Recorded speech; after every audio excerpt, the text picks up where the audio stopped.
Today, I'm going to teach you how to rizz up a girl without being inappropriate. Jesus turned water into wine. Let's go to church at 9 a.m.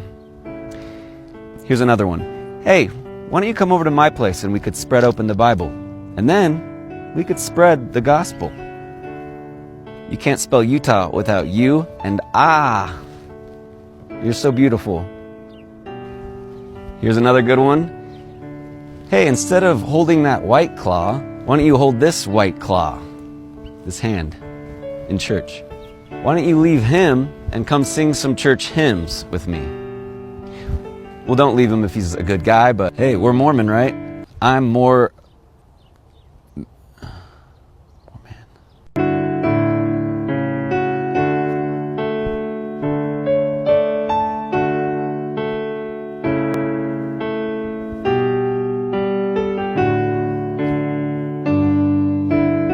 If you do any of those, you're sure to remain single forever.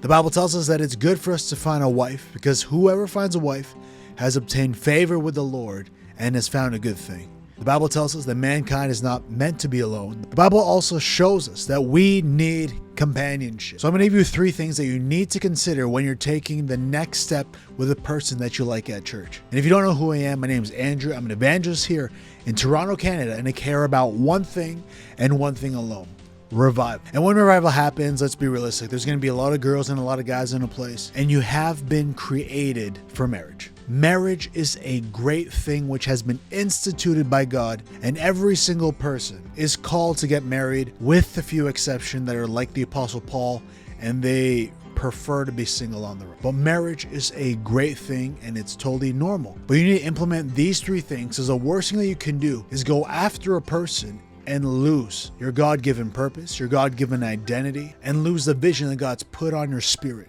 The number one thing that you need to do after you make heaven is fully pursue the plan and call that God has on your life. And marrying the wrong person would prevent you from accomplishing that goal. So this is how you spot the right person for you inside the church.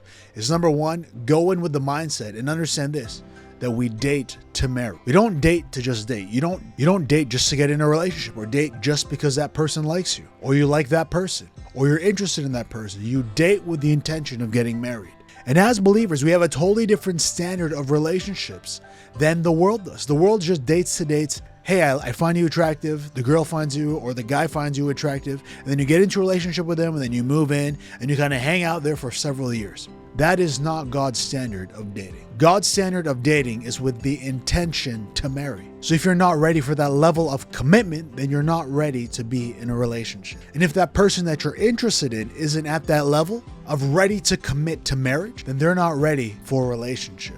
Because the whole purpose of marriage is for God to consecrate that entire union. Just like when you got saved, you went before an altar and professed your devotion towards God in public.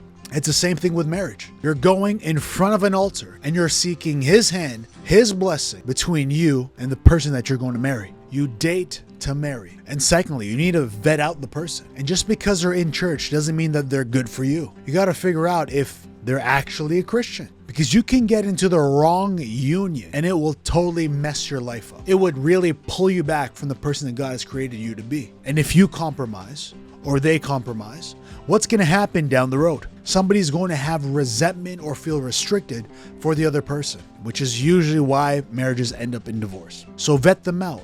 What have they been called by God to do? Samson didn't vet out Delilah, and that was a union of disaster. Solomon married many foreign wives, which created a whole bunch of problems for the nations of Israel, because they allowed foreign worship, foreign gods into their land, which messed up the entire thing. Abraham got into union with Hagar, which birthed Ishmael, that even to this day, we see the effects of that one mistake. And Ahab got with Jezebel, which completely led Israel into a moral decline. Really vet out the person that you're going after. Because the Bible tells us, how can 2 walk together unless they agree? Make sure that they're following God's plan for their life. Vet out the person that you're wanting to marry. And thirdly, and I would say this is actually the most important quality, is to make sure that they're going in the same direction as you. If God has called you to the nations and your partner has been called just to that area, your end goal does not match. Run your race, let them run their race. And if you have the same end goal in mind, that's a great indication for you to take things to the next level. Because with the right person, you're able to go further faster. And with the wrong person, it will pull you in two completely opposite directions that you'll be stagnant and end up going absolutely nowhere. So if you want to take things to the next level with somebody that you found at church, go with the mindset of that you're dating to marry. You need to vet them out and you need to make sure that they're going in the same direction as you. And if you care about spiritual growth, hit that subscribe button and I'll see you in the next video.